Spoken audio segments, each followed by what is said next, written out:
ಶ್ರೀ ಗಣೇಶಾಯ ನಮಃ. ಶ್ರೀ ಗುರುಭ್ಯೋ ನಮಃ. ಶ್ರೀ ಸರಸ್ವತ್ಯೈ ನಮಃ. ಶ್ರೀಮಾತ್ರೇ ನಮಃ. ಸರ್ವಮಂಗಳ ಮಾಂಗಲ್ಯೇ ಶಿವೆ ಸರ್ವಾರ್ಥ ಸಾಧಿಕೆ ಶರಣ್ಯೇ ತ್ರ್ಯಂಬಕೆ ಗೌರಿ ನಾರಾಯಣಿ ನಮೋಸ್ತುತೆ. ಎಲ್ಲರಿಗೂ ನಮಸ್ಕಾರಗಳು. ಆತ್ಮೀಯರೇ, ಕಶ್ಯಪ ಮಹರ್ಷಿಗಳಿಗೆ ಅನೇಕ ಪತ್ನಿಯರಿದ್ದರು. ಅದರಲ್ಲಿ ಧನು ಎಂಬಾಕೆ. ಈ ಧನುವಿನಲ್ಲಿ ಹುಟ್ಟಿದವರೇ ಶುಂಭ ಹಾಗೂ ನಿಶುಂಭ ಅನ್ನುವಂಥವರು. ಇವರು ಶುಕ್ರಾಚಾರ್ಯರ ಆದೇಶದಂತೆ ಪುಷ್ಕರ ಕ್ಷೇತ್ರಕ್ಕೆ ಹೋಗಿ ಬ್ರಹ್ಮದೇವನಲ್ಲಿ ಅನೇಕ ಕಾಲ ಕಠಿಣವಾದ ತಪಸ್ಸನ್ನು ಮಾಡುತ್ತಾರೆ. ಆ ತಪಸ್ಸಿಗೆ ಒಲಿದ ಬ್ರಹ್ಮದೇವ ಬಂದು ಕೇಳ್ತಾನೆ, ಏನಾಗಬೇಕು ನಿಮಗೆ ಅಂತ. ಸಹಜವಾಗಿ ಎಲ್ಲ ರಾಕ್ಷಸರು ಕೇಳೋದು ಒಂದೇ ವರ, ನಮಗೆ ಮರಣ ಬರಬಾರದು ಅಂತ. ಬ್ರಹ್ಮ ಹೇಳಿದ, ಅದು ಸಾಧ್ಯವಿಲ್ಲ, ಮತ್ಯಾವುದಾದರೂ ವಿಧದಲ್ಲಿ ಮರಣ ಬರುವಂತೆ ನೀವು ವರವನ್ನು ಕೇಳಿಕೊಳ್ಳಿ ಅಂತ ಹೇಳಿದ. ಶುಂಭ ನಿಶುಂಭರು ಬಹಳ ಯೋಚನೆ ಮಾಡಿ ಹೇಳುತ್ತಾರೆ, ಬ್ರಹ್ಮದೇವ, ಸೃಷ್ಟಿಯಲ್ಲಿನ ಯಾವುದೇ ಪುರುಷರಿಂದ ನಮಗೆ ಮರಣ ಬಾರದಂತೆ ಮಾಡು. ಕೇವಲ ಒಬ್ಬ ಅಬಲೆ ಸ್ತ್ರೀಯಿಂದ ನಮಗೆ ಮರಣ ಬರುವಂತಾದರೆ ನಾವದನ್ನು ಒಪ್ಪುತ್ತೇವೆ ಅಂತಂದಾಗ ಬ್ರಹ್ಮದೇವ ತಥಾಸ್ತು ಅಂತ ಹೇಳಿ ಅಂತರ್ಧಾನನಾಗ್ತಾನೆ. ಹೀಗೆ ಜಯವನ್ನು ಗಳಿಸಿ ಬಂದಂಥ ಶುಂಭ ನಿಶುಂಭರಿಗೆ ಶುಕ್ರಾಚಾರ್ಯರು ಪಾತಾಳದಲ್ಲಿರಬಹುದಾದಂಥ ಇಬ್ಬರು ಮಹಾಕ್ರೂರ ರಾಕ್ಷಸರು, ಚಂಡಮುಂಡರು ಅಂತ, ಇವರನ್ನ ಅವರ ಅನೇಕಾನೇಕ ಅಕ್ಷೋಹಿಣಿ ಸೇನೆಯ ಸಮೇತ ಕರೆತಂದು ಪ್ರಧಾನ ಮಂತ್ರಿಗಳನ್ನಾಗಿ ನೇಮಕ ಮಾಡುತ್ತಾರೆ ಶುಂಭ ನಿಶುಂಭರಿಗೆ. ಧೂಮ್ರಲೋಚನ ಅನ್ನುವಂಥ ಮತ್ತೊಬ್ಬ ಮಹಾದಾನವ ಶ್ರೇಷ್ಠ, ಅವನ ಅನೇಕ ಅಕ್ಷೋಹಿಣಿ ಸಮೇತನಾಗಿ ಅವನು ಬಂದು ಶುಂಭ ನಿಶುಂಭರನ್ನು ಸೇರ್ತಾನೆ. ಮತ್ತೊಬ್ಬ ಪ್ರಧಾನವಾದ ರಾಕ್ಷಸ ಮಹಿಷಾಸುರನ ಸೋದರ, ಮಹಾಪ್ರತಾಪಿ ಅಜೇಯನಾದಂಥ ರಕ್ತಬೀಜಾಸುರ. ಈತ ಈ ಶುಂಭ ನಿಶುಂಭಾದಿ ಸಮಸ್ತ ರಾಕ್ಷಸರಿಗೂ ಮೇಲ್ವಿಚಾರಣೆಗಾಗಿ ಜವಾಬ್ದಾರಿಯನ್ನು ಕೊಟ್ಟು ನೇಮಕ ಮಾಡುತ್ತಾರೆ. ಹೀಗೆ ಲೆಕ್ಕವಿಲ್ಲದಷ್ಟು ಪಾತಾಳ ಲೋಕದಲ್ಲಿ ಅಡಗಿದ್ದಂಥ ದಾನವರನ್ನ, ದೈತ್ಯರನ್ನ, ರಾಕ್ಷಸರನ್ನ, ಅಸುರ ಕುಲದವರನ್ನ ಒಟ್ಟಾಗಿ ಸೇರಿಸಿ ಶುಂಭ ನಿಶುಂಭರನ್ನ ನಾಯಕನನ್ನಾಗಿ ನೇಮಕ ಮಾಡಿ ಅವರೆಲ್ಲರೂ ಸಹ ಇವರ ಆಜ್ಞಾವರ್ತಿಗಳಾದರು ಅಂತ. ಈ ಶುಂಭ ನಿಶುಂಭರೆಂಬ ಅಸುರರು ಮದ ಬಲವನ್ನು ಆಶ್ರಯಿಸಿ ಇಂದ್ರನ ಯಜ್ಞಭಾಗವನ್ನು, ಮೂರು ಲೋಕದ ಆಧಿಪತ್ಯವನ್ನು ಅಪಹಾರ ಮಾಡಿಕೊಂಡರು. ಹಾಗೆಯೇ ಯಜ್ಞ ಫಲವನ್ನು ದೇವತೆಗಳಿಗೆ ಕೊಡದೆ ತಾವೇ ಅದನ್ನು ಅಪಹರಿಸಿ ದೇವತೆಗಳನ್ನು ಬಲಹೀನರನ್ನಾಗಿ ಮಾಡ್ತಾರೆ.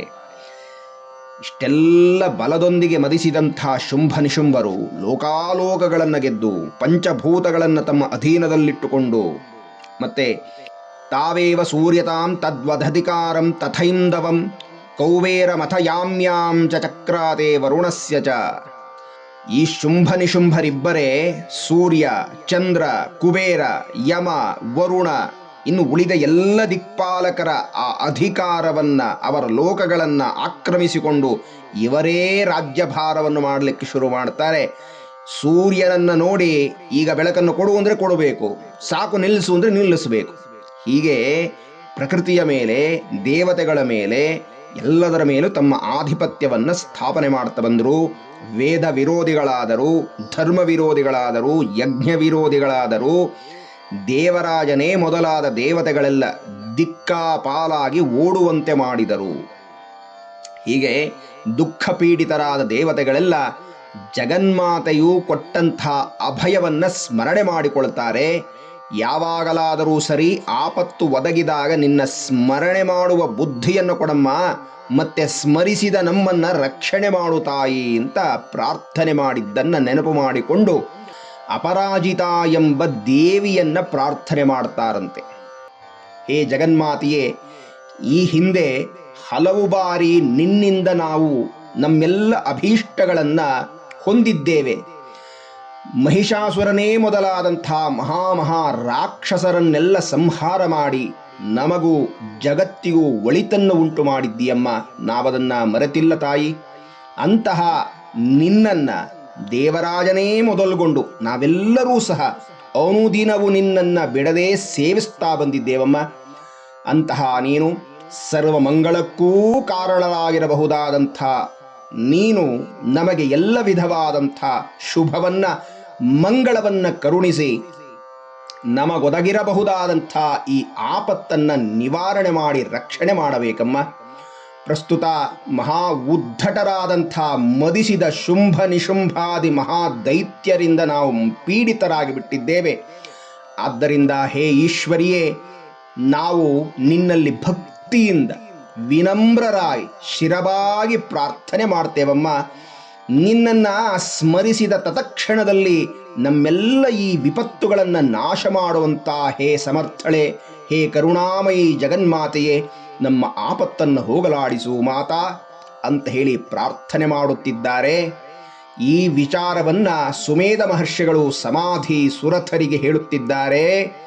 ರಾಜ, ಏವಂ ಸ್ತವಾದಿಯುಕ್ತಾನಾಂ ದೇವಾನಾಂ ತತ್ರ ಪಾರ್ವತಿ.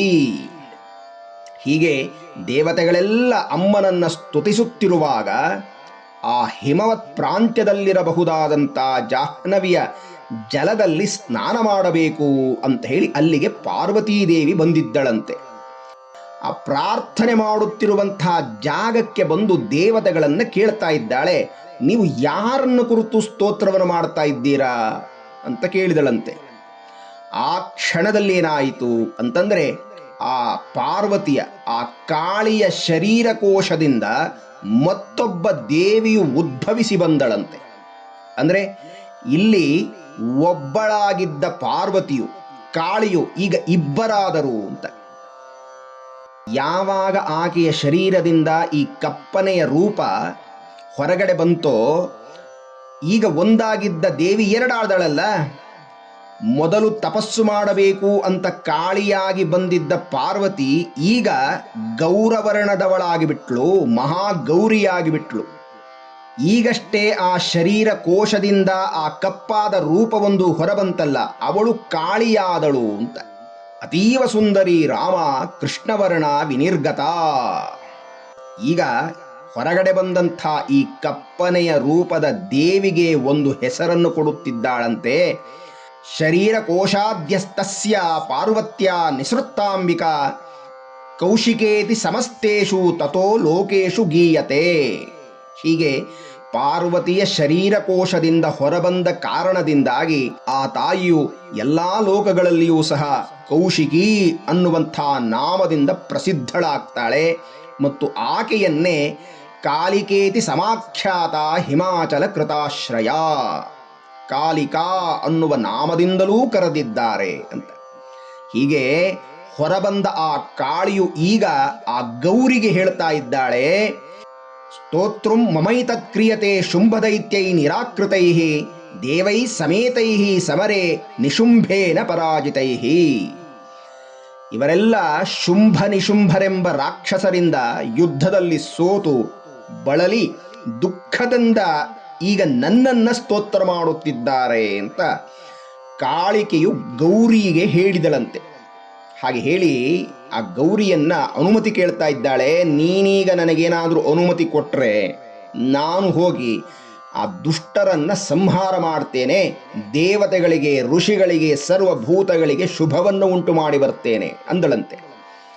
ಆಗ ಗೌರಿ ಹೇಳ್ತಾಳೆ, ದಕ್ಷಿಣಂ ಹಿಮವತ್ ಶೃಂಗಂ ಗತ್ವಾ ತ್ವಂ ಭಾರತಾಂತಿಕೆ. ಈ ಹಿಮವತ್ ಪರ್ವತದ ದಕ್ಷಿಣ ದಿಕ್ಕಿನಲ್ಲಿರಬಹುದಾದ ಭಾರತದಲ್ಲಿ ಸಂಚಾರ ಮಾಡುತ್ತಾ ನೀನು ಈ ದೇವಕಾರ್ಯವನ್ನು ಪೂರ್ತಿಗೊಳಿಸಿದ ನಂತರ ದೇವಕಾರ್ಯ ವಿಧಾಯ ಆಸು ಪಶ್ಚಾದ್ದೇಹಿ ಮಮಾಂತಿಕಂ. ಈ ದೇವಕಾರ್ಯವಾದ ಮೇಲೆ ಮತ್ತೆ ಬೇಗ ಬಂದು ನನ್ನನ್ನು ಸೇರು ಅಂತ ಹೇಳಿದಳಂತೆ. ಈಗ ಆ ಗೌರಿ ದೇವಿಯು ತಾನು ಅಂತರ್ಧಾನಳಾಗಿದ್ದಾಳೆ.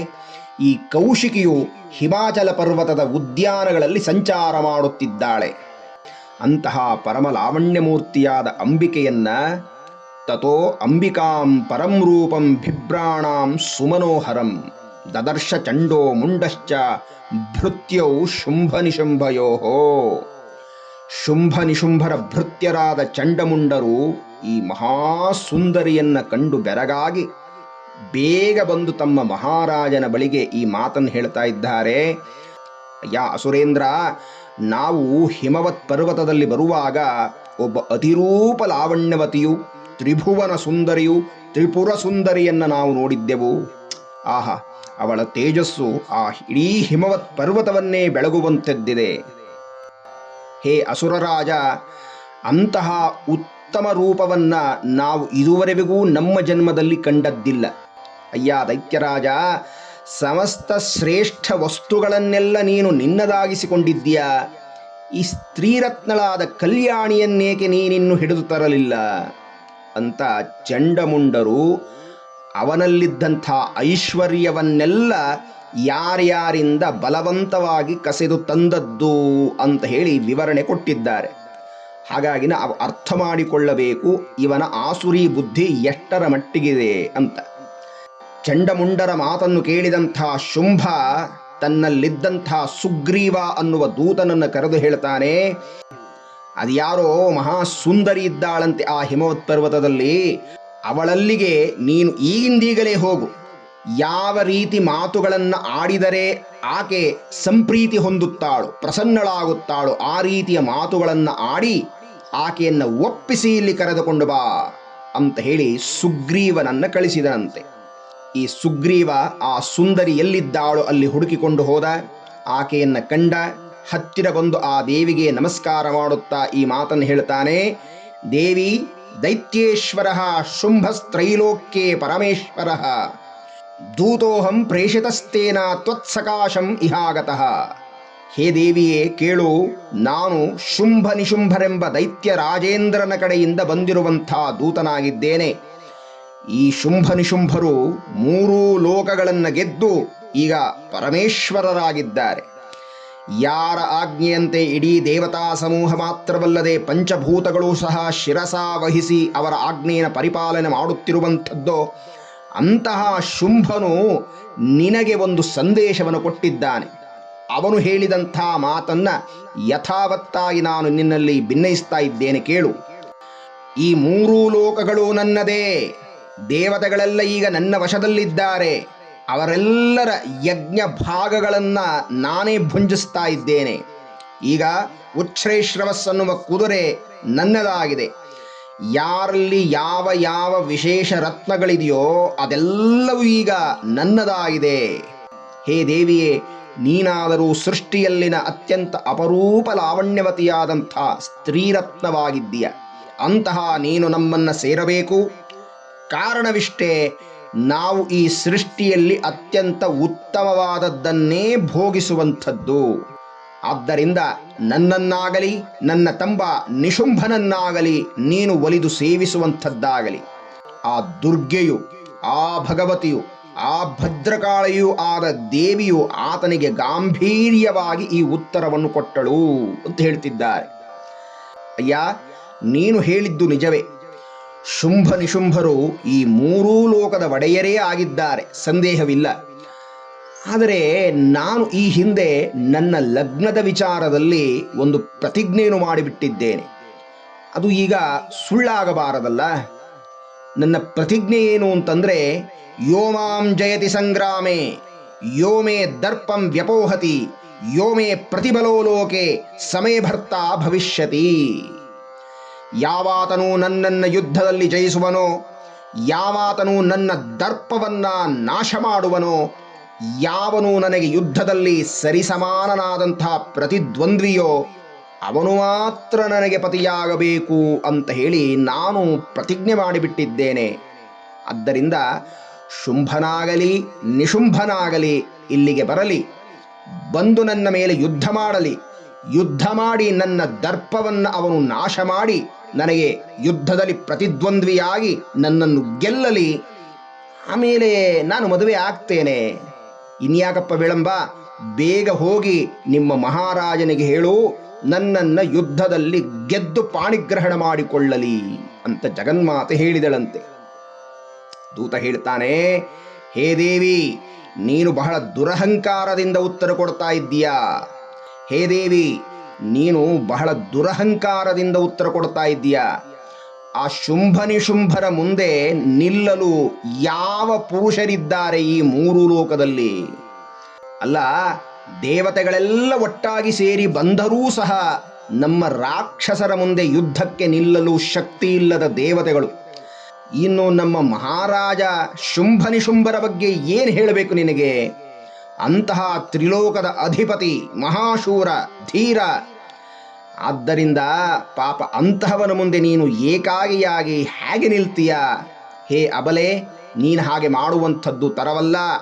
ಕೇಳು, ನಾನು ಹೇಳುವ ಮಾತನ್ನು ಎಚ್ಚರಿಕೆಯಿಂದ ಕೇಳು. ನೀನು ಈಗ ನನ್ನ ಮಾತನ್ನು ಕೇಳದೇ ಹೋದರೆ ನಮ್ಮ ಮಹಾರಾಜ ಕ್ರುದ್ಧನಾಗಿ ನಿನ್ನ ಜುಟ್ಟನ್ನು ಹಿಡಿದುಕೊಂಡು ಹೋಗುವ ಪರಿಸ್ಥಿತಿಯನ್ನು ನೀನು ತಂದುಕೊಳ್ಳಬೇಡ. ನನ್ನ ಮಾತನ್ನು ಕೇಳು, ಮುಂದಾಗಬಹುದಾದ ಅನಾಹುತವನ್ನು ತಪ್ಪಿಸು ಅಂತ ಹೇಳಿ ದೂತ ತನ್ನ ಮಾತನ್ನು ಹೇಳ್ತಾನೆ. ಈ ಮಾತನ್ನು ಕೇಳುತ್ತಿದ್ದಂಥ ದೇವಿ ಕೋಪ ಬಂದರೂ ಸಹ ನಿಗ್ರಹಿಸಿಕೊಂಡೇ ಈ ಮಾತು ಹೇಳಿದಳಂತೆ, ನೀನು ನಿನ್ನ ದೌತ್ಯ ಕಾರ್ಯವನ್ನು ಮಾಡಿದ್ದೀಯ, ಸಂತೋಷ. ಆದರೆ ನನ್ನ ಈ ಪ್ರತಿಜ್ಞೆಯನ್ನು ನಿಮ್ಮ ಮಹಾರಾಜನಿಗೆ ಮುಟ್ಟಿಸು. ಆಮೇಲೆ ಅವರಿಗೆ ಯಾವುದು ಯೋಗ್ಯ ಅಂತ ಅನಿಸುತ್ತೋ ಅವರು ಹಾಗೆ ಮಾಡಲಿ ಅಂತ ಹೇಳಿ ಜಗನ್ಮಾತೆ ಹೇಳಿ ಕಳಿಸಿದಳಂತೆ. ದೂತ ಬಂದು ತಮ್ಮ ರಾಜನಾದ ಶುಂಭನಿಶುಂಭರಿಗೆ ವಿಚಾರವನ್ನು ಹೇಳಿದ.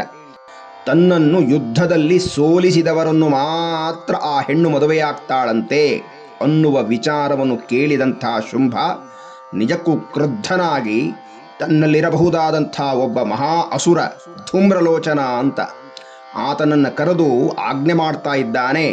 ಎಲೈ ಧೂಮ್ರಲೋಚನ, ಈ ಕೂಡಲೇ ನೀನು ಆ ಹೆಣ್ಣಿನ ಬಳಿಗೆ ಹೋಗು, ಅನೇಕ ಸೇನೆಯನ್ನು ಕಟ್ಟಿಕೊಂಡು ಹೋಗು.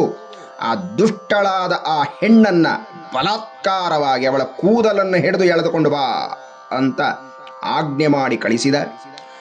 ಶುಂಭನ ಆಜ್ಞೆಯಾಗುತ್ತಿದ್ದಂತೆಯೇ ಧೂಮ್ರಲೋಚನ 60,000 ಅಸುರ ಸೇನೆಯನ್ನು ಕಟ್ಟಿಕೊಂಡು ಹೊರಟ. ಆ ಜಗನ್ಮಾತೆ ಇದ್ದ ಕಡೆಗೆ ಬಂದು ಹೇಳುತ್ತಾ ಇದ್ದಾನೆ, ಎಲೈ ಹೆಣ್ಣೆ, ನನ್ನ ಮಾತನ್ನು ಕೇಳು. ಒಳ್ಳೆಯ ಮಾತಿನಿಂದ ನೀನೀಗ ನನ್ನೊಡನೆ ಬಂದರೆ ಸರಿ, ಇಲ್ಲವಾದರೆ ಬಲಾತ್ಕಾರವಾಗಿ ನಿನ್ನ ಮುಡಿಯನ್ನು ಹಿಡಿದು ಅಳುವಂತೆ ಮಾಡಿ ಬಳಲಿಸಿ ನಿನ್ನನ್ನು ಕರೆದುಕೊಂಡು ಹೋಗ್ತೇನೆ ಅಂದ. ಆಗ ಜಗನ್ಮಾತೆ ಹೇಳಿದಳಂತೆ, ಅಯ್ಯ ಅಸುರನೇ, ನೀನು ಮಹಾಬಲವಂತನೇ, ಜೊತೆಗೆ ಮಹಾಸೇನೆದೊಡನೆ ಬಂದುಬಿಟ್ಟಿದ್ದೀಯಾ. ನನ್ನನ್ನು ನೀನು ಬಲಾತ್ಕಾರವಾಗಿ ಎಳೆದುಕೊಂಡು ಹೋಗ್ತೀನಿ ಅಂತ ಹೇಳುವಾಗ ನಾನು ಏನು ಮಾಡಲಿಕ್ಕಾಗತ್ತಪ್ಪ? ಸರಿ, ನಿನಗೇನು ಅನಿಸುತ್ತೋ ಹಾಗೆ ಮಾಡು ಅಂದಳಂತೆ. ಅವಳ ಮಾತನ್ನು ಕೇಳಿ ಧೂಮ್ರಲೋಚನ ಸಿಟ್ಟಿನಿಂದ ಜಗನ್ಮಾತೆಯ ಕಡೆಗೆ ಎರಗಿದನಂತೆ. ಆ ಕ್ಷಣದಲ್ಲಿ ಜಗನ್ಮಾತೆ ಹುಂಕಾರೇಣೈವ ತಂ ಭಸ್ಮಸಾ ಚಕಾರಾಂಬಿಕಾ ತತಃ, ಕೇವಲ ಒಮ್ಮೆ ಹುಂಕರಿಸಿದಳಂತೆ ಅಮ್ಮ. ಆ ಕ್ಷಣದಲ್ಲಿ ಧೂಮ್ರಲೋಚನ ಸುಟ್ಟು ಭಸ್ಮವಾಗಿ ಬಿಟ್ಟ. ಐ ನಿಜ ಹುಂಕೃತಿ ಮಾತ್ರ ನಿರಾಕೃತ ಧೂಮ್ರ ವಿಲೋಚನ ಧೂಮ್ರಶತೆ ಸಮರ ವಿಶೋಷಿತ ಶೋಣಿತ ಬೀಜ ಸಮುದ್ಭವ ಶೋಣಿತ ಬೀಜಲತೆ ಶಿವ ಶಿವ ಶುಂಭ ನಿಶುಂಭ ಮಹಾಹವತರ್ಪಿತ ಭೂತ ಪಿಶಾಚರತೆ ಜಯ ಜಯ ಹೇ ಮಹಿಷಾಸುರಮರ್ದಿನಿ ರಮ್ಯ ಕಪರ್ದಿನಿ ಶೈಲಸುತೆ. ದೈತ್ಯರಾಜನಾದಂಥ ಶುಂಭನ ಆಜ್ಞೆಯನ್ನು ಪಡೆದಂಥ ಚಂಡಮುಂಡರು ಅನೇಕ ದುಷ್ಟ ಸೇನೆಯನ್ನು ಕಟ್ಟಿಕೊಂಡು ಯುದ್ಧಾಭಿಮುಖರಾಗಿ ಹೊರಟಿದ್ದಾರೆ. ಆ ದೇವಿಯ ಕಡೆಗೆ ಈ ಚಂಡಮುಂಡರು ಅನೇಕ ಸೇನೆ ಧಾವಿಸಿ ಬರುವುದನ್ನು ಕಂಡಂಥ ಅಂಬಿಕೆ ಈಗ ಸಿಟ್ಟಾದಳು. ಕ್ರುದ್ಧಳಾದ ಅಂಬಿಕೆಯ ವದನ ಕಪ್ಪಾಯಿತಂತೆ. ಭ್ರುಕೂಟಿ ಕುಟಿಲಾತ್ತಸ್ಯ ಲಲಾಟ ಫಲಕಾಧೃತಂ ಕಾಳಿ ಕರಾಲವದನ ವಿನಿಷ್ಕ್ರಾಂತ ಶಿಪಾಶಿನಿ. ಸಿಟ್ಟಿನಿಂದ ಕಪ್ಪಾದ ಅಮ್ಮನ ಹುಬ್ಬುಗಳು ಗಂಟಿಕ್ಕಿತು. ಕ್ಷಣಾರ್ಧದಲ್ಲಿ ಆ ದೇವಿಯ ಆಜ್ಞಾಚಕ್ರದಿಂದ ಒಂದು ಮಹಾಶಕ್ತಿಯ ಆವಿರ್ಭಾವವಾಗಿದೆ. ಹಾಗೆ ಹುಬ್ಬುಗಳ ನಡುವಿಂದ ಉದ್ಭವಿಸಿ ಬಂದಂಥ ಆ ಮಹಾಶಕ್ತಿ ಹೇಗಿದ್ದಾಳೆ ಅಂತಂದ್ರೆ, ರಕ್ತದಂತಹ ಕೆಂಪು ಕೆನ್ನಾಲೆಗೆಯನ್ನು ಹೊಂದಿದ್ದಾಳೆ. ನಿಮಿರಿ ನಿಂತ ಕೆಂಗೂದಲ ತಲೆಗಳು, ಬಿಸಿಯುಸಿರಿನ ಹೊಳ್ಳೆಗಳು, ಕ್ರೂರ ಕೋರೆದಾಡೆಗಳು, ಹುಣಿಸೆ ಕೊಂಬೆ ಕರಗಳು, ಹಸಿತಲೆಗಳ ಕಂಠಮಾಲೆ, ನೀರಾಂಬರಳಾಗಿ ದಿಗಂಬರಳಾಗಿ ಕರವಸ್ತ್ರವನ್ನು ಧಾರಣೆ ಮಾಡಿ ಭೀಕರವಾದಂತಹ ರೂಪವನ್ನು ಧಾರಣೆ ಮಾಡಿ ಹಲವು ಕರಗಳನ್ನು ಧಾರಣೆ ಮಾಡಿದ್ದಾಳೆ. ಒಂದು ಕರದಲ್ಲಿ ಕರವಾಳ, ಮತ್ತೊಂದು ಕರದಲ್ಲಿ ಧಗಧಗನೆ ಜ್ವಲಿಸುವ ಜ್ವಾಲೆಯನ್ನು ಹಿಡಿದು ಹಾ ಎಂಬ ಅಬ್ಬರವನ್ನು ಮಾಡುತ್ತಾ ಬರುತ್ತಿದ್ದಾಳಂತೆ. ಅತಿ ವಿಸ್ತಾರವದನ ಜಿಹ್ವಾ ಲಲನ ಭೀಷಣ ನಿಮಗ್ನ ರಕ್ತನಯನ ನಾದಪೂರಿತ ದಿಗ್ಮುಖ. ಹಾಗೆ ಅಬ್ಬರಿಸಿ ಬರುತ್ತಿದ್ದಾಳೆ ಜಗನ್ಮಾತೆ. ಆ ಅಸುರರ ಸೇನೆಯ ಮೇಲೆ ಎರಗಿದಳಂತೆ. ಒಂದು ಮಹಾನದಿಯ ಪ್ರವಾಹ ಮುನ್ನುಗ್ಗಿ ಬರುವಂತೆ ದೇವಿ ರಾಕ್ಷಸರ ಮೇಲೆ ಎರಗಿ ಆ ದೈತ್ಯರನ್ನ ಬಾಯಿಗೆ ಹಾಕಿ ನುಂಗುತ್ತಿದ್ದಾಳಂತೆ. ಪಾರ್ಶ್ವರಕ್ಷಕರನ್ನ ಅಂಕುಶಧಾರಿಗಳನ್ನು, ಯೋಧರನ್ನು, ಆನೆಗಳನ್ನು, ಏನು ಸಮೂಹದಲ್ಲಿ ನಿಂತಿದ್ದರೆ ಅವರನ್ನೆಲ್ಲರನ್ನ ತನ್ನ ಮುಷ್ಟಿಯಲ್ಲಿ ಹಿಡಿದು ಬಾಯಿನಲ್ಲಿ ಹಾಕೊಂಡು ಹೋಗ್ತಾ ಇದ್ದಾಳಂತೆ. ಏಕಹಸ್ತೇನ ಮುಖೇ ಚಕ್ಷೇಪವಾರಣಾನ್. ಹಾಗೆಯೇ ರಥಗಳಿಂದ ಕೂಡಿದಂಥ ಸಾರಥಿಯನ್ನು, ರಥಿಕನನ್ನು, ಎಷ್ಟೆಷ್ಟೋ ರಥಗಳನ್ನು ಸಮೂಹವಾಗಿ ಕೈನಲ್ಲಿ ಹೀಗೆ ಹಿಡಿದರೆ ಮುಷ್ಟಿಯಲ್ಲಿ ಎಷ್ಟೋ ರಥಗಳು ಬಾಯಿನಲ್ಲಿ ಹಾಕಿ ನುಂಗುಕೊಂಡು ಸಾಗ್ತಾ ಇದ್ದಾಳಂತೆ ಮುಂದೆ. ತನ್ನವರನ್ನೆಲ್ಲರನ್ನ ಸಾಯಿಸ್ತಾ ಬರ್ತಾ ಇದ್ದಾಳಲ್ಲ ಈ ಕಾಳಿ, ಎಷ್ಟು ಅಹಂಕಾರ ಇವಳಿಗೆ ಅಂತ ಹೇಳಿ ಚಂಡನು ಆಯುಧವನ್ನು ಹಿಡಿದು ನುಗ್ಗಿ ಬಂದ. ಹೇಗೆ ಬರ್ತಾ ಇದ್ದಾನೆ ಅಂದರೆ, ಒಂದು ಮಹಾ ಅಗ್ನಿ ಪರ್ವತದ ಮುಂದೆ ಒಂದು ಸಣ್ಣ ಪತಂಗದ ಹುಳು ಹಾರು ಬಂದಂತೆ ಬರುತ್ತಿದ್ದಾನಂತೆ. ಅನೇಕ ಅಸ್ತ್ರಗಳನ್ನು ಅಮ್ಮನ ಮೇಲೆ ಚಂಡನು ಪ್ರಯೋಗ ಮಾಡ್ತಾ ಇದ್ದಾನಂತೆ. ಅವನೊಡನೆ ಮುಂಡನೂ ಸೇರಿಕೊಂಡು ಅನೇಕ ಚಕ್ರಗಳನ್ನು ತಾನು ಪ್ರಯೋಗ ಮಾಡ್ತಾ ಇದ್ದಾನೆ. ಇದೆಲ್ಲವನ್ನೂ ಸಹ ಆ ಮಹಾಕಾಳಿ ತಾನು ನುಂಗು ಹಾಕ್ತಾ ಇದ್ದಾಳಂತೆ. ವಿಳಂಬ ಮಾಡಬಾರದು ಅಂತ ಆಕೆಗೆ ಅನ್ನಿಸ್ತಂತೆ. ಹಾಗನ್ನಿಸಿ ಆ ಮಹಾಕಾಳಿಯು ಭಯಂಕರಳಾಗಿ ಕೋಪದಿಂದ ಅಟ್ಟಹಾಸವನ್ನು ಮಾಡುತ್ತಾ ಆ ಚಂಡನ ಕೂದಲನ್ನು ಹಿಡಿದು ಖಡ್ಗದಿಂದ ಅವನ ಕುತ್ತಿಗೆಯನ್ನು ಕತ್ತರಿಸಿದಳಂತೆ. ಇದನ್ನು ಕಂಡಂತಹ ಮುಂಡನೂ ಸಹ ಮಹಾಸಿಟ್ಟಿನಿಂದ ಆ ಕಾಳಿಯ ಕಡೆಗೆ ಮುನ್ನುಗ್ಗಿ ಬಂದ. ಹಾಗೆ ಮುನ್ನುಗ್ಗಿ ಬಂದ ಮುಂಡನ ಮುಡಿಯನ್ನು ಹಿಡಿದಂತಹ ಆ ಮಹಾಕಾಳಿಯು ತನ್ನ ಕರವಾಳದಿಂದ ಆತನ ಕುತ್ತಿಗೆಯನ್ನು ಹಿಡಿದು ಕತ್ತರಿಸಿದ್ದಾಳೆ. ಆ ಮಹಾಕಾಳಿಯು ಭಯಂಕರವಾದ ಅಟ್ಟಹಾಸವನ್ನು ಮಾಡುತ್ತಾ ಚಂಡ ಮುಂಡರ ರುಂಡವನ್ನು ಕರದೊಳಗಡೆ ಹಿಡಿದು ನುಗ್ಗಿ ಬರುತ್ತಿದ್ದರೆ, ಆ ಚಂಡಮುಂಡರೊಡನೆ ಬಂದಿದ್ದರಲ್ಲ ಅನೇಕ ಸೇನೆ, ಅಸುರ ಸೇನೆ, ಇದನ್ನು ನೋಡಿ ಭಯಪಟ್ಟು ಓಡಿ ಹೋದರಂತೆ. ಈಗ ಆ ಕಾಳಿಯು ಚಂಡಮುಂಡರ ಶಿರವನ್ನು ತನ್ನ ಕರದೊಳಗೆ ಹಿಡಿದು ಪ್ರಚಂಡವಾದ ಅಟ್ಟಹಾಸವನ್ನು ಮಾಡುತ್ತಾ ಚಂಡಿಕೆಯ ಮುಂದೆ ಬಂದು ನಿಂತು ಹೇಳಿದಳಂತೆ, ಮಯಾ ತಾವತ್ರೋಪಾಹೃತೌ ಚಂಡಮುಂಡೌ ಮಹಾಪಶು ಯುದ್ಧಯಜ್ಞೆ ಸ್ವಯಂ ಶಂಭುಂ ನಿಶುಂಭಂ ಚ ಹನಿಷ್ಯಸಿ. ಹೇ ಚಂಡಿಕೆಯೇ, ನೀನು ಈ ಯುದ್ಧಯಜ್ಞವನ್ನು ಆರಂಭ ಮಾಡಿದ್ದೀಯಾ. ನಾನು ಈ ಯುದ್ಧಯಜ್ಞದಲ್ಲಿ ಬಲಿಕೊಟ್ಟಂತಹ ಚಂಡಮುಂಡರೆಂಬ ಈ 2 ಮಹಾಪಶುಗಳನ್ನು ತಂದಿದ್ದೇನೆ. ಇನ್ನು ಶುಂಭ ನಿಶುಂಭರನ್ನ ನೀನು ಸಂಹಾರ ಮಾಡು ಅಂತ ಹೇಳಿದಳಂತೆ. ಆ ಕಾಳಿಯ ಮಾತನ್ನು ಕೇಳಿದಂತಹ ಕಲ್ಯಾಣ ಸ್ವರೂಪಳಾದಂತಹ ಚಂಡಿಕೆಯು ಮಹಾಸಂತುಷ್ಟ ಚಿತ್ತಳಾಗಿ ಮಧುರವಾಗಿ ಹೀಗೆ ಹೇಳಿದಳಂತೆ, ಯಸ್ಮಾತ್ ಚಂಡಂಚ ಮುಂಡಂಚ ಗೃಹಿತ್ವಾ ತ್ವಮುಪಾಗತ ಚಾಮುಂಡೇತಿ ತಥೋಲೋಕೆ ಖ್ಯಾತಾ ದೇವಿ ಭವಿಷ್ಯಸಿ. ಹೇ ದೇವಿಯೇ, ನೀನು ಈ ಚಂಡಮುಂಡರನ್ನ ವಧಿಸಿ ಬಂದಿರುವೆಯಾದ ಕಾರಣ ಇನ್ನು ಮುಂದೆ ನಿನಗೆ ಚಾಮುಂಡ ಅನ್ನುವಂಥ ನಾಮವು ಪ್ರಸಿದ್ಧಿಯಾಗಲಿ, ಪ್ರಖ್ಯಾತಿಯಾಗಲಿ ಅಂತ ಹೇಳಿದಳಂತೆ. ಅದನ್ನು ನೋಡಿದಂಥ ಶುಂಭ ನಿಜಕ್ಕೂ ಈಗ ಮಹಾಚಿಂತಾಕ್ರಾಂತನಾದ. ಕೊನೆಗೆ ಅವನಲ್ಲಿದ್ದಂಥ ಒಬ್ಬ ಬಲಿಷ್ಠನಾದ ಅಸುರ, ರಕ್ತಬೀಜಾಸುರ, ಅವನನ್ನು ಕಳಿಸಿದ್ದಾನೆ ರಣರಂಗಕ್ಕೆ. ಈಗ ಈ ಸಪ್ತ ಮಾತೃಕೆಯರು ತಾವು ವಿಜೃಂಭಿಸಿ ಅನೇಕ ವಿಧವಾದಂಥ ಆಯುಧಗಳನ್ನು ರಕ್ತಬೀಜಾಸುರನ ಮೇಲೆ ಪ್ರಯೋಗ ಮಾಡ್ತಾ ಇದ್ದಾರಂತೆ. ಆದರೆ ಈ ರಕ್ತಬೀಜಾಸುರ ಹಿಂದೆ ಶಿವನಲ್ಲಿ ತಪಸ್ಸನ್ನಾಚರಿಸಿ ಹಿಂದೆ ಮುಂದೆ ಇನ್ನು ಯಾವ ರಾಕ್ಷಸರು ಕಾಣದ, ಕೇಳದ, ಅಸಾಧ್ಯವಾದ ರೀತಿಯ ಒಂದು ವಿಶೇಷ ಶಕ್ತಿಯನ್ನು ಪರಮೇಶ್ವರನಿಂದ ಪಡೆದಿದ್ದ. ಅದೇನದು ಅಂತಂದರೆ, ತನ್ನ ಶರೀರದ ಒಂದು ರಕ್ತ ಕೆಳಗೆ ಭೂಮಿಯನ್ನು ಸೋಂಕುತ್ತಿದ್ದಂತೆ ಅವನಷ್ಟೇ ಪ್ರಮಾಣದ ಆ ಮಹಾಶಕ್ತ ಮತ್ತೊಬ್ಬ ಹುಟ್ಟಿ ಬರಬೇಕಾಗಿತ್ತು ಅಂತ. ಹೀಗೆ ಒಂದೊಂದು ತೊಟ್ಟಿಗೆ ಒಬ್ಬೊಬ್ಬ ರಕ್ತಬೀಜಾಸುರನು ಆವಿರ್ಭವಿಸ್ತಾ ಇದ್ರೆ ಇನ್ನು ಹೇಗಿರುತ್ತೆ, ಅದು ಊಹೆ ಮಾಡಲು ಅಸಾಧ್ಯ. ಹೀಗೆ ಆ ದೈತ್ಯನನ್ನ ಸಪ್ತ ಮಾತೃಕೆಯರು ತಮ್ಮ ತಮ್ಮ ಆಯುಧಗಳಿಂದ ಹೊಡಿತಾ ಇದ್ದಾರಂತೆ. ವಜ್ರಾಯುಧದಿಂದ ಐಂದ್ರಿ ಹೊಡಿತಾ ಇದ್ದಾಳೆ. ಆ ಹೊಡೆದ ಭಾಗದಿಂದ ಬಿದ್ದ ರಕ್ತ, ಎಷ್ಟು ತೊಟ್ಟು ರಕ್ತಗಳು ಭೂಮಿಯನ್ನು ಸೋಂಕಿತೋ ಅಷ್ಟು ರಕ್ತ ಬೀಜಾಸುರರು ಎದ್ದಿದ್ದಾರೆ. ವೈಷ್ಣವಿ ತನ್ನ ಚಕ್ರವನ್ನು ಪ್ರಯೋಗ ಮಾಡಿದರೆ ಮತ್ತೆ ತಲೆ ಉರುಳಿದೆ. ಆ ತರಳೆ ಉರುಳಿದಂತಹ ಜಾಗದಲ್ಲಿ ಎಷ್ಟು ರಕ್ತ ಬಿತ್ತೋ ಮತ್ತಷ್ಟು ರಕ್ತ ಬೀಜಾಸುರರು ವೃದ್ಧಿಯಾಗ್ತಾ ಹೋಗ್ತಾ ಇದ್ದಾರೆ. ಹೀಗೆ ಮಾಹೇಶ್ವರಿ, ಕೌಮಾರಿ, ನಾರಸಿಂಹಿ, ಆ ಮಹಾತಾಯಿ ವಾರಾಹಿ ವಿಜೃಂಭಿಸಿದರೂ ಸಹ ಈ ರಕ್ತ ಬೀಜನ ಒಂದೊಂದು ರಕ್ತ ತೊಟ್ಟಿನಿಂದಾಗಿ ರಕ್ತಬೀಜಾಸುರರೇ ಜಗತ್ತೆಲ್ಲ ತುಂಬಿ ಹೋಗಿದ್ದಾರಂತೆ. ಈಗ ದೇವತೆಗಳು ನಿಜಕ್ಕೂ ಭಯಗ್ರಸ್ತರಾದರೂ, ಏನಪ್ಪ ಈ ರೀತಿಯಾದ ಯುದ್ಧವನ್ನು ನಾವು ಹಿಂದೆಂದೂ ನೋಡಿಲ್ಲ, ಬಹುಶಃ ಮುಂದೆ ನೋಡ್ತೀವೋ ಇಲ್ಲೋ ಗೊತ್ತಿಲ್ಲ. ಈ ದೇವ ಸಮೂಹವೆಲ್ಲ ಭಯಗೊಂಡಿದ್ದನ್ನು ನೋಡಿದಂಥ ಆ ಮಹಾತಾಯಿ ಚಂಡಿಕೆ ಚಾಮುಂಡಿಯನ್ನ ಅಂದರೆ ಮಹಾಕಾಳಿಯನ್ನ ಕರೆದು ಹೇಳ್ತಾ ಇದ್ದಾಳಂತೆ. ಉವಾಚ ಕಾಳೀಂ ಚಾಮುಂಡೇ ವಿಸ್ತೀರ್ಣಂ ವದನಂ ಕುರು. ಹೇ ಚಾಮುಂಡಿ, ನಿನ್ನ ಬಾಯನ್ನ ತುಂಬ ವಿಸ್ತಾರವಾಗಿ ಅಗಲ ಮಾಡು.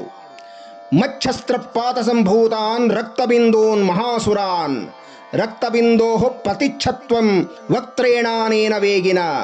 ಹೇ ಚಾಮುಂಡಿ, ನೀನು ನಿನ್ನ ವಿಸ್ತಾರವಾದ ವದನವನ್ನ ತೆರೆದು ನಿನ್ನ ನಾಲಿಗೆಯನ್ನು ಚಾಚಿ ಈ ರಕ್ತ ಬೀಜಾಸುರನ್ನೆಲ್ಲರನ್ನು ನುಂಗಾಕು. ನಾನು ಹೊಡೆಯಬಹುದಾದಂಥ ಅಸ್ತ್ರಶಸ್ತ್ರಗಳ ಘಾತದಿಂದ ಹೊರಹೊಮ್ಮಬಹುದಾದಂಥ ಆ ರಕ್ತದ ಪ್ರತಿಯೊಂದು ಬಿಂದುಗಳನ್ನು ನೀನು ನುಂಗಾಕು. ರಣರಂಗದಲ್ಲಿ ನೀನು ಯಾವುದೇ ವಿಧವಾದಂಥ ರಕ್ತ ಬಿಂದುವನ್ನು ಕೆಳಗೆ ಬೀಳದಂತೆ ಅತಿ ವಿಸ್ತಾರವಾದಂಥ ನಿನ್ನ ನಾಲಿಗೆಯನ್ನು ಚಾಚಿ ಭಕ್ಷಯಂತಿ ಚರರಣೆ ತದುತ್ಪನ್ನ ಮಹಾಸುರಾನ್ ಏವಮೇಷ ಕ್ಷಯಂ ದೈತ್ಯ ಕ್ಷೀಣ ರಕ್ತೋ ಗಮಿಷ್ಯತಿ.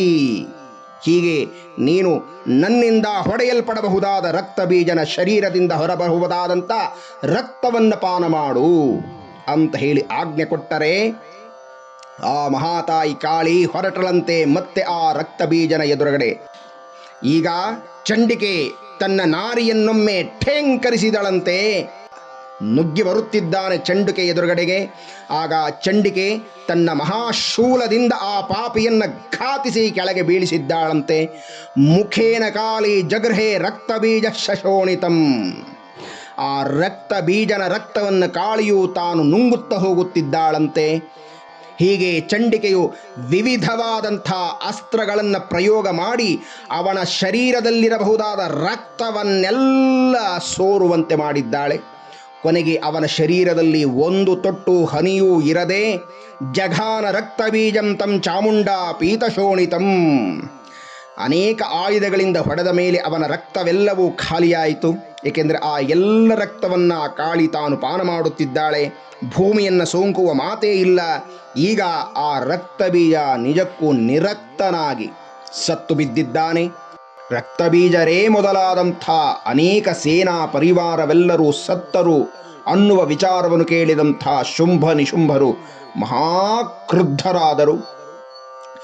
ದೇವಿಯನ್ನು ಎದುರಿಸಬೇಕು ಅಂತ ಶುಂಭ ನಿಶುಂಭ ಇಬ್ಬರು ಇನ್ನು ಅಳಿದುಳಿದಂಥ ಸೇನೆಯನ್ನೆಲ್ಲ ಕಟ್ಟಿಕೊಂಡು ಬಂದಿದ್ದಾರೆ.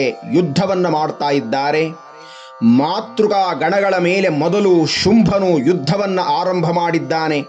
ಹಾಗೆ ಯುದ್ಧವನ್ನು ಮಾಡುತ್ತಾ ಈಗ ಶುಂಭ ನಿಶುಂಭರಿಬ್ಬರೂ ಸೇರಿ ಆ ಚಂಡಿಕೆಯ ಮೇಲೆ ಅನೇಕ ಬಾಣಗಳ ಮಳೆಯನ್ನು ಗರಿತಾ ಇದ್ದಾರಂತೆ. ಹರಿತ ಖಡ್ಗದಿಂದ ದೈತ್ಯ ನಿಶುಂಭನಿಲ್ಲಿ ವಿಜೃಂಭಿಸೆ ಗುರಾಣಿಯನ್ನು ಹಿಡಿದು ಬೃಹತ್ ಸಿಂಹದೆಡೆಗೆ ಧಾವಿಸಿದ. ಚಂಡಿಕೆಯು ದುಷ್ಟ ನೀಡಿದ ಆಯುಧವನ್ನು ಕತ್ತರಿಸೆ ಶಕ್ತ್ಯಾಯುಧ ಬಿಟ್ಟ ದುಷ್ಟ ಚಂಡಿಕೆಯನ್ನು ಗುರಿ ಮಾಡಿ ನಸುನಗುತ ಕರದ ಚಕ್ರ ಬಿಟ್ಟು ಛಿದ್ರ ಮಾಡಿದಳು ದೇವಿ. ಉದ್ವೇಗದಿ ನಿಶುಂಭನು ಶೂಲಾಯುಧ ಎಸೆದು ಬಿಟ್ಟ. ಚಂಡಿಕೆಯು ಮುಷ್ಟಿಯಿಂದ ಗುದ್ದಿನಾಶ ಮಾಡಿದಳು. ಭೂಭಾರದ ಗದೆಯ ಎಸೆದ ದೇವಿ ಚಂಡಿಕೆಯ ಮೇಲೆ ಜಗನ್ಮಾತೆ ತ್ರಿಶೂಲದಿ ಕತ್ತರಿಸಿ ಸುಟ್ಟಳಾಗ. ಕೊಡಲಿ ಹಿಡಿದು ಚಂಡಿಕೆಯ ಹೊಡೆವೆನೆಂದು ನುಗ್ಗಿ ಬರಲು ಶರವರ್ಷದಿ ಚಂಡಿಕೆಯು ಮೂರ್ಛೆ ಬೀಳುವಂತೆ ಮಾಡೆ ಕ್ರುದ್ಧನಾದ ದೈತ್ಯ ಶುಂಭ ಅಂಬಿಕೆಯನ್ನು ಕೊಲ್ಲಲು ಬಂದ. ಹೀಗೆ ಈಗ ಶುಂಭನು ದೇವಿಯನ್ನ ಎದುರಿಸ್ತೇನೆ ಅಂತ ಬಂದಿದ್ದಾನೆ. ಶುಂಭನನ್ನು ಕಂಡ ದೇವಿ ಶಂಖವನ್ನು ಊದುತ್ತಿರಲು ಧನುರ್ಠೇಂಕಾರ ಮಾಡಿ ದಿಕ್ಕುಗಳು ಕಂಪಿಸಿದವು. ದೇವಿ ಕರದ ಘಂಟೆ ಶಬ್ದ ದಿಗ್ದಿಗಂತ ವ್ಯಾಪಿಸಿತು. ಗಗನಕಾಯ ಕೆಳಗುರುಳಿತು, ಜಲದಿ ಜಲವು ಉಕ್ಕೇರಿತು, ಪರ್ವತಗಳಲ್ಲಿ ಬಿರುಕು ಬಿತ್ತು, ಭೂಮಿಯದು ಕಂಪಿಸಿತು. ದೈತ್ಯ ಸೇನೆ ಮಹಾನಾದ ಕೇಳದಾಗೆ ಕೆಳಗುರುಳೆ, ನಡುವೆ ಸಿಂಹ ಗರ್ಜನೆಯದು ದಿಕ್ಕುಗಳನ್ನು ವ್ಯಾಪಿಸಿತು. ಈ ಮಧ್ಯೆ ಶಿವದೂತಿಯು ಅಟ್ಟಹಾಸದಿಂದ ಕೂಗೆ ದೈತ್ಯರೆದೆಯು ಹೊಡೆದು ಹೋಯಿತು ಅಮಂಗಲಕರದ ನಾದದಿಂದ. ಹೀಗೆ ಎಲ್ಲ ಕಡೆಯೂ ನಾದಗಳು ಮೊಳಗಿತು. ಈ ಮಧ್ಯದಲ್ಲಿ ಮಹಾಕಾಳಿಯು ಗಗನದಿಂದ ಒಮ್ಮೆ ಭೂಮಿಗೆ ಧುಮ್ಮಿಕ್ಕಿದಳಂತೆ ಭಯಂಕರವಾದ ನಾದವನ್ನು ಮಾಡುತ್ತಾ, ಈ ಕಾಳಿಯು ಮಾಡಿದಂಥ ಭಯಂಕರವಾದ ನಾದದಿಂದ ಈ ಹಿಂದೆ ಬಂದಂಥ ನಾದಗಳೆಲ್ಲ ಅಡಗಿ ಹೋಯಿತು. ಈಗ ಶುಂಭನು ಶಕ್ತ್ಯಾಯುಧ ಬಿಟ್ಟ ದೈತ್ಯ ದೇವಿ ಚಂಡಿಕೆಯ ಮೇಲೆ ಮಹೋಲ್ಕ್ಯ ಶಕ್ತ್ಯಾಯುಧ ಬಿಟ್ಟು ನಿವಾರಿಸಿದಳು ದೇವಿ ಚಂಡಿ. ಶತಸಂಖ್ಯೆಯ ಶರವರ್ಷ ಬಿಟ್ಟ ದೈತ್ಯ ದೇವಿ ಮೇಲೆ ದೇವಿ ಬಿಟ್ಟ ಬಾಣ ಕ್ಷಣದಿ ಶತಶರವನು ಮುರಿದು ಹಾಕೆ ಈಗ ದೈತ್ಯ ನಿಶುಂಭನು ಮೂರ್ಛೆಯಿಂದ ಎದ್ದು ನಿಂತ. ಸಾವಿರದ ಬಾಹು ಧರಿಸಿ 1000 ಚಕ್ರಗಳ ಬಿಟ್ಟ ದೇವಿ ದುರ್ಗೆ ಶರಗಳಿಂದ ಚಕ್ರಗಳನ್ನು ತುಂಡರಿಸೆ, ಶೂಲ ಹಿಡಿದು ಚಂಡಿಕೆಯನ್ನು ತುಂಡರಿಸಲು ಭರದಿ ಬಂದ ದುರ್ಗೆ ದೈತ್ಯ ಶುಂಭನನು ತ್ರಿಶೂಲದಿ ಇರಿದು ತಿವಿದು ಕೆಳಬೀಳಿಸಿ ಪಾದ ಮೆಟ್ಟೆ ದುರ್ಗೆ ತಿವಿದು ದುಷ್ಟನೆದೆಯ. ಅಲ್ಲಿಂದ ಮತ್ತೊಬ್ಬ ದೈತ್ಯನೆದ್ದ ನಿಲ್ಲೆನುತ ಎದ್ದು ಬಂದ ದೈತ್ಯ ಮುಡಿಯ ಮುಷ್ಟಿಯಲ್ಲಿ ಹಿಡಿದ ದುರ್ಗೆ ಕರವಾಳವ ಬೀಸಿದಳು, ಕ್ಷಣದಿ ಶಿರವು ನೆಲಕುರುಳಿತು. ಹೀಗೆ ಆ ದುರ್ಗೆಯು ಮಹಾಬಲಿಷ್ಠನಾದಂಥ ನಿಶುಂಭನ ಮುಡಿಯನ್ನ ಹಿಡಿದು ಆ ಕುತ್ತಿಗೆಯನ್ನ ತನ್ನ ಕರವಾಳದಿಂದ ಕತ್ತರಿಸಿ ಬಿಸಾಡಿದಳಂತೆ.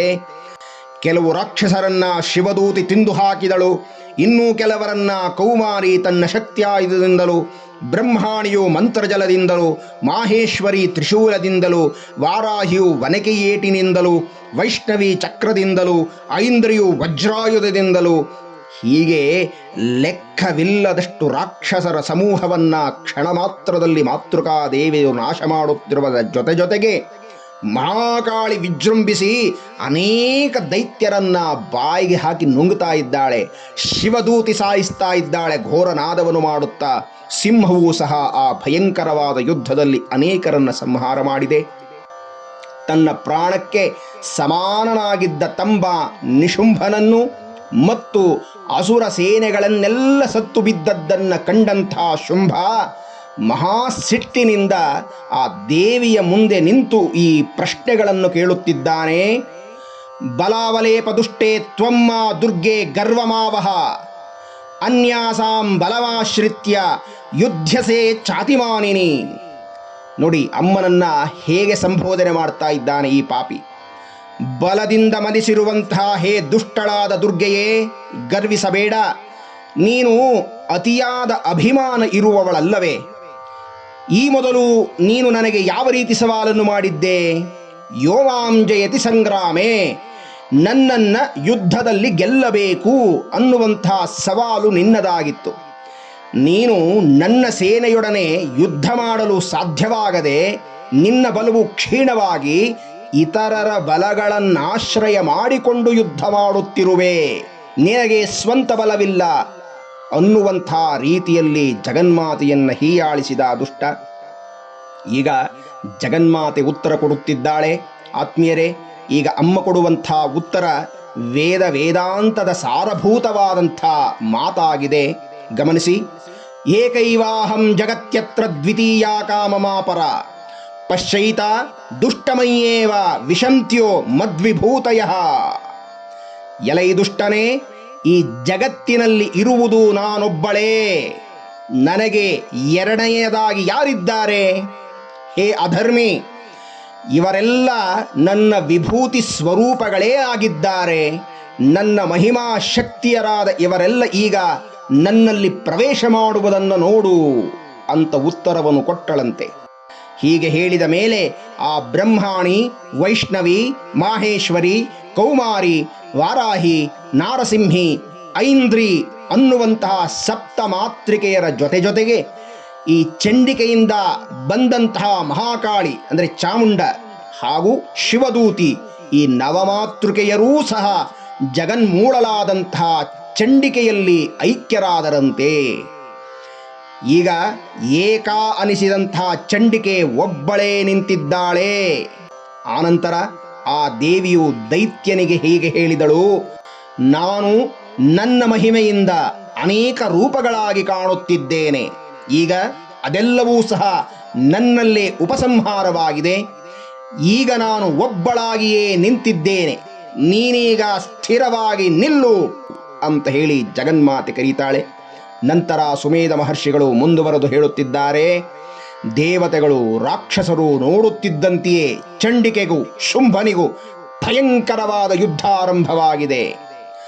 ಬಾಣ ಮಳೆಗರೆದನು ಅಸುರೇಂದ್ರ ಶುಂಭ, ಲೀಲೆಯಲ್ಲಿ ತುಂಡರಿಸಿ ನಗುತ ನಿಂತಳು ದೇವಿ. ಅಸ್ತ್ರಕ್ಕೆ ಪ್ರತ್ಯಸ್ತ್ರ ಘರ್ಷಣೆಯು ನಡೆಯುತ್ತಿರೆ, ಸಾಸಿರದ ದಿವ್ಯಾಸ್ತ್ರ ದೇವಿಯನ್ನು ಮುತ್ತಿದವು. ಅಂಬಿಕೆಯು ಹುಂಕರಿಸಿ ಖಂಡಿಸಿದಳಸ್ತ್ರಗಳ, ಅಸುರೇಂದ್ರ ಗುರಾಣಿ ಹಿಡಿದು ನುಗ್ಗಿದನು ಬೇಗ.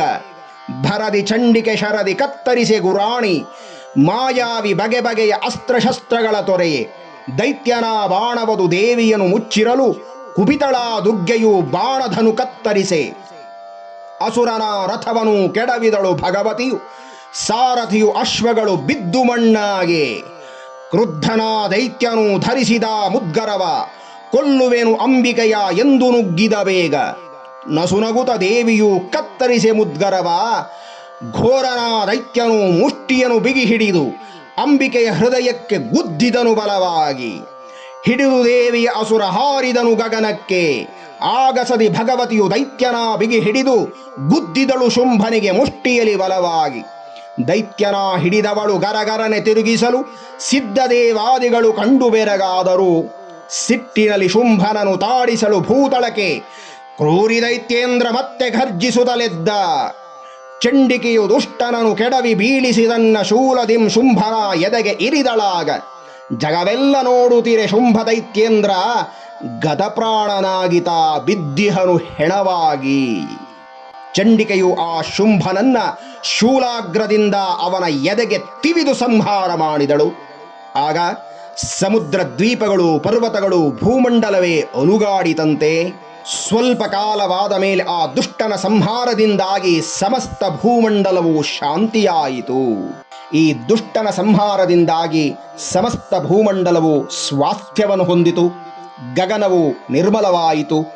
ಇಡೀ ಪ್ರಕೃತಿಯೇ ಶಾಂತಿಯನ್ನು ಹೊಂದಿತು. ದೇವತೆಗಳು ಸಂತೋಷದಿಂದ ಕುಣಿದು ಕುಪ್ಪಳಿಸಿದರು. ಅವರ ಸಂತೋಷಕ್ಕೆ ಪಾರವಿಲ್ಲದಂತಾಗಿ ಜಗದಂಬೆಯ ಮೇಲೆ ಹೂಮಳೆಯನ್ನು ಸುರಿಸಿದ್ದಾರಂತೆ. ಜಗದಂಬೆಗೆ ಜಯವಾಗಲಿ, ದುರ್ಗೆಗೆ ಜಯವಾಗಲಿ ಅಂತ ಹೇಳಿ ಜಯಕಾರವನ್ನು ಮಾಡುತ್ತಿದ್ದಾರೆ. ಗಂಧರ್ವರು ಮಧುರವಾಗಿ ಹಾಡುತ್ತಿದ್ದಾರೆ. ಕಿನ್ನರರು ವಾದ್ಯವನ್ನು ನುಡಿಸ್ತಾ ಇದ್ದಾರೆ.